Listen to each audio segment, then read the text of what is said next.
साल 1990 का रविवार, बच्चों की सच्ची छुट्टी। साल 1990। वो समय जब जिंदगी बहुत आसान थी और खुशियां छोटी छोटी चीजों में मिल जाती थीं।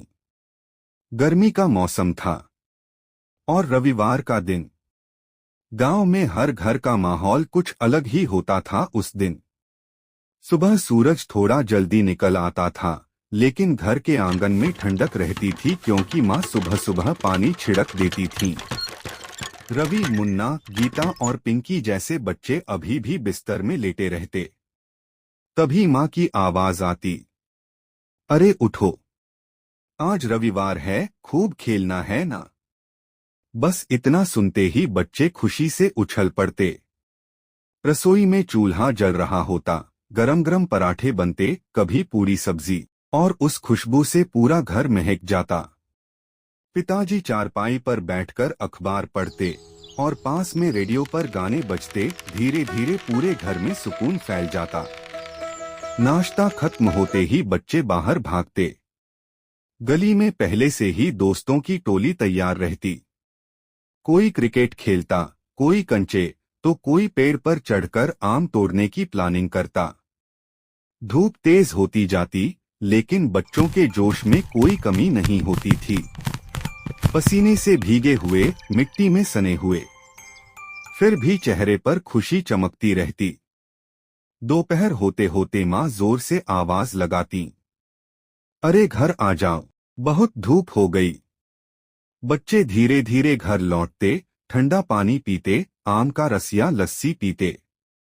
फिर आंगन या छत पर चारपाई बिछती, पंखा धीरे धीरे घूमता और दादी कोई पुरानी कहानी सुनाने लगती। कहानी सुनते सुनते ही बच्चों की आंख लग जाती। शाम होते ही फिर से मस्ती शुरू। ठंडी हवा चलती और पूरा मोहल्ला बच्चों की हंसी से गूंज उठता। रविवार की शाम खास होती थी। कभी कभी पूरे परिवार के साथ एक ही टीवी पर कार्यक्रम देखा जाता, या फिर सब मिलकर आंगन में बैठकर बातें करते, हंसते मुस्कुराते। रात को सब एक साथ खाना खाते। कोई जल्दी नहीं, कोई तनाव नहीं, सिर्फ अपनापन और प्यार। और फिर अगले दिन स्कूल की तैयारी के साथ एक प्यारा सा रविवार याद बनकर रह जाता था। सीख, मोरल, खुशियां महंगी चीजों में नहीं, बल्कि परिवार, दोस्तों और सादगी भरे पलों में होती हैं। एक छोटे से गांव में आरव नाम का लड़का रहता था। वह रोज भगवान कृष्ण से प्रार्थना करता था। एक दिन उसके घर में बहुत बड़ी परेशानी आ गई। उसके पिताजी बीमार पड़ गए और घर में पैसे भी नहीं थे। आरव बहुत दुखी होकर बोला, हे भगवान, आप सच में हो तो मेरी मदद करो। लेकिन कई दिन बीत गए, कुछ नहीं हुआ। आरव को लगा कि शायद भगवान उसकी सुन नहीं रहे।